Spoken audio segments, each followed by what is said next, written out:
Yeah, well, I think many of the forces which have driven the transition to a more sustainable global economy have really accelerated over the last 5 years. And the way we see things at Impax is essentially there are four very powerful drivers driving the transition to a more sustainable global economy. The first, which I think we're very aware of, is that there's generally quite a supportive regulatory backdrop. We see tightening environmental standards, tightening food standards across the world really, which is a nice favourable backdrop. But there's three other very important drivers which have really accelerated in the last 5 years.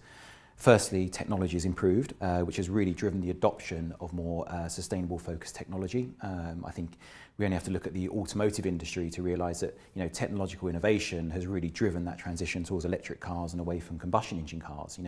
5 years ago, we probably wouldn't have even considered buying an electric car because they were too expensive and the range wasn't there and there was no charging infrastructure. Well, technology has enabled all of those hurdles to be overcome.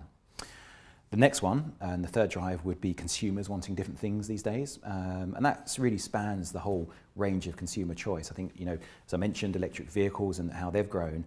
But if you look at the food industry, I think we're all much more aware now of the food we're putting in our bodies. And so we see the rise of organic food at the high end. But it's meant that even still for general food products, I think the move towards more natural food is really kind of a big driver there. And the third driver really is enterprises now sort of changing their behaviours in response to consumers wanting different things. There was an interview with one of the big packaged food companies, the CEO of this company, and what he said is he didn't want his company to be known as the world's largest branded trash company.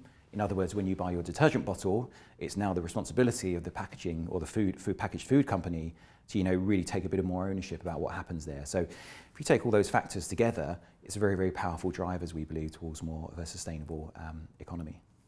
Next five, many of those trends are accelerating because if we think of what we've seen in those four areas, the cadence and change isn't slowing down.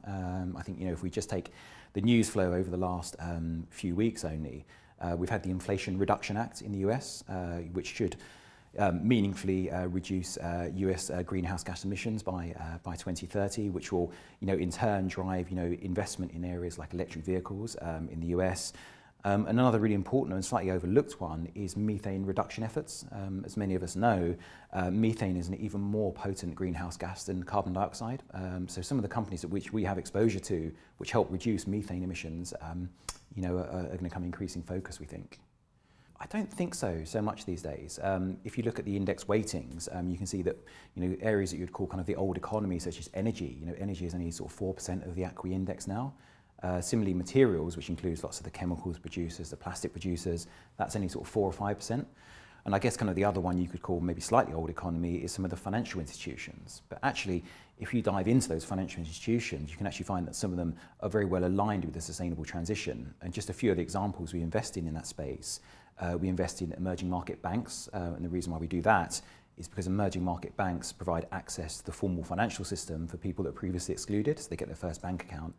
Another area would be emerging market insurance companies, really providing that sort of vital social security net for people in emerging markets where there's essentially no state provision if you get sick or you get old.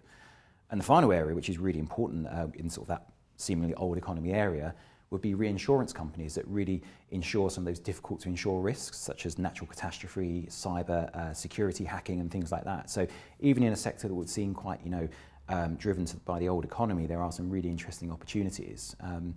And then if we look on the other side of things at the big index weights these days, we see that technology is about sort of 24–25% of the ACWI weighting these days, and large parts of the technology industry, sort of really quite aligned with the sustainable transition in terms of improving, say, enterprise efficiency through the transition towards cloud computing, which is inherently more energy efficient than on-premise computing.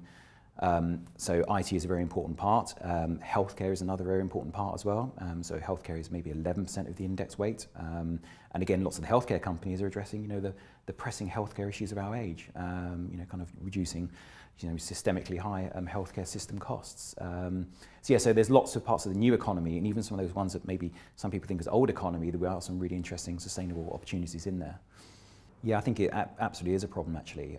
I think in terms of greenwashing, firstly, for the investment industry, we've seen a huge number of funds being launched or rebranded over the last few years towards being sort of sustainable or ESG focused funds. And in many cases there hasn't been necessarily kind of the rigor in place in terms of the sustainability process or ESG process to arguably qualify them for that sort of label. And so kind of there's been a big flood of new entrants, and what we've seen is the regulators are increasingly clamping down on those companies, which I think is great. I think it's probably important to make sure that we do have some sort of discipline in the industry to make sure that it has credibility.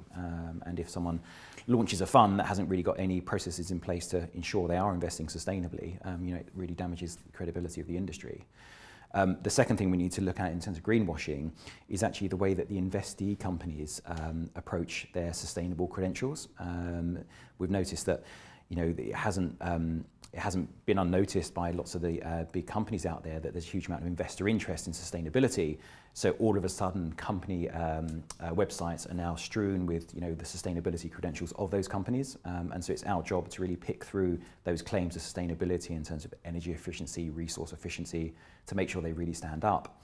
And just one other element there in terms of how that's impacted the investee companies we invest in.